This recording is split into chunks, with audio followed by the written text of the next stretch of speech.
Hello दोस्तों।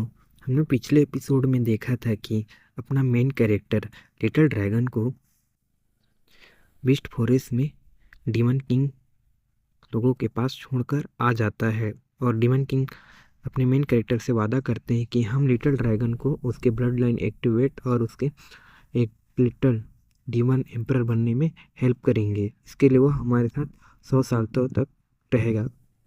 उसके बाद वे उसे एम्परर कंपटीशन में ईगल डीमन किंग के पीठ पर बैठकर अपना मेन कैरेक्टर पहुंच जाता है, जिसे देखकर वहाँ के लोग बोलते हैं ये कितना पावरफुल है कि इसे 2 डीमन किंग छोड़ने आए हैं। उनमें से एक demon king tiger demon king और एक ईगल डीमन किंग आया होता है, जिसे देखकर वहाँ का एल्डर भड़क जाता है। बोलता है तुम हमारे इलाके में क्या कर रहे हो, यहाँ तुम नहीं आ सकते। तो बोलता है ठीक है, हम यहाँ नहीं आ सकते, हम यहाँ पे अपने एक गेस्ट को छोड़ने आए हैं। फिर वह एल्डर सोचने लगता है कि ये यहाँ क्यों आ गए।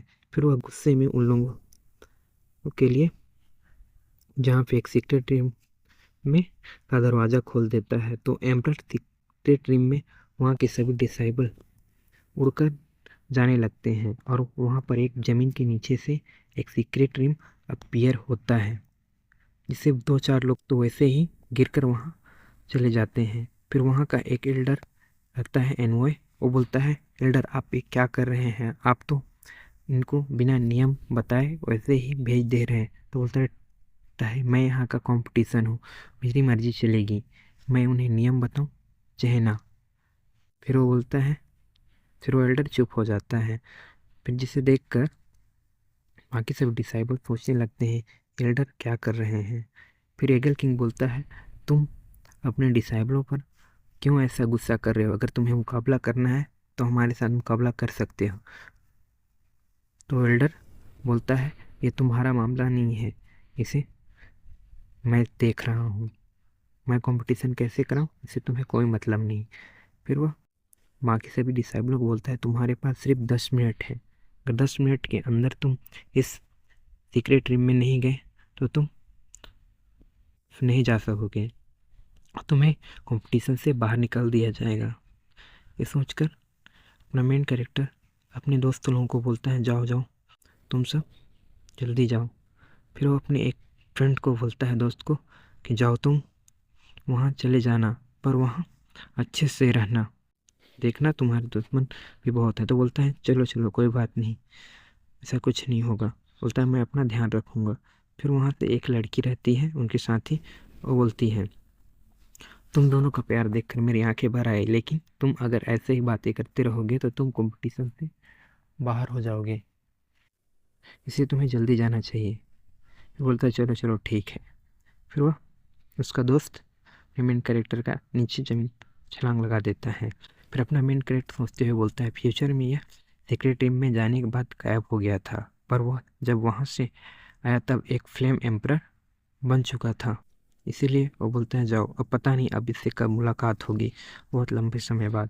फिर अपना मेन कैरेक्टर बहन के साथ नीचे छलांग लगा देता है।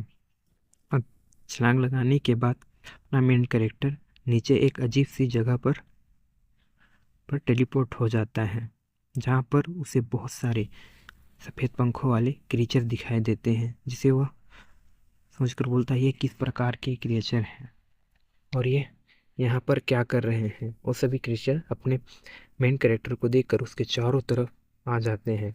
देखकर अपना मेन कैरेक्टर अपने एक इविल स्वॉर्ड को बाहर निकालता है, उस उन पर हमला करने की कोशिश करता है, लेकिन उसका स्वॉर्ड और उसका बॉडी उसमें जम जाता है।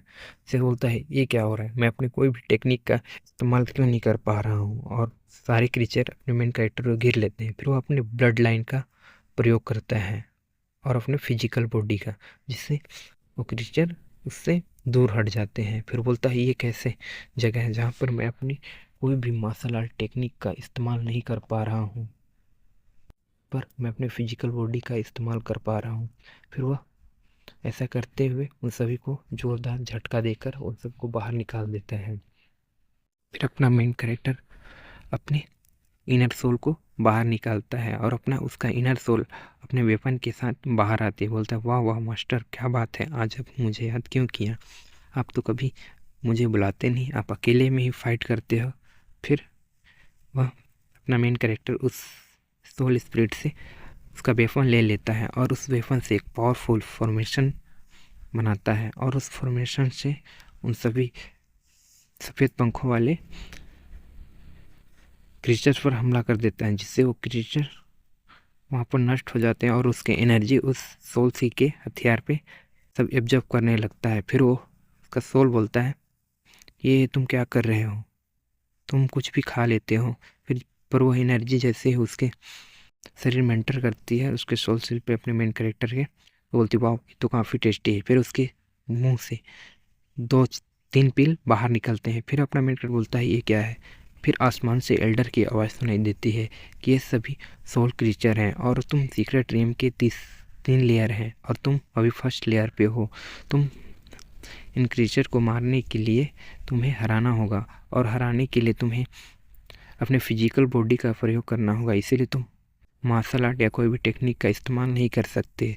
और तुम टेक्निक का इस्तेमाल करना चाहते हो तो तुम्हें इनको हराना होगा और इन सोल बीट तुम्हें लेना होगा और इन सोल बीट को तुम जाकर नेक्स्ट लेवल में जाने के लिए उपयोग कर सकते हो और इससे तुम मार्शल आर्ट टेक्निक के लिए परमिशन भी पा सकते हो इसको जमा कर सामने। इससे देखकर वहाँ के लोग काफ़ी हैरान हो जाते हैं और सभी उन सोल को मारकर उनका फील इकट्ठा करने लगते हैं।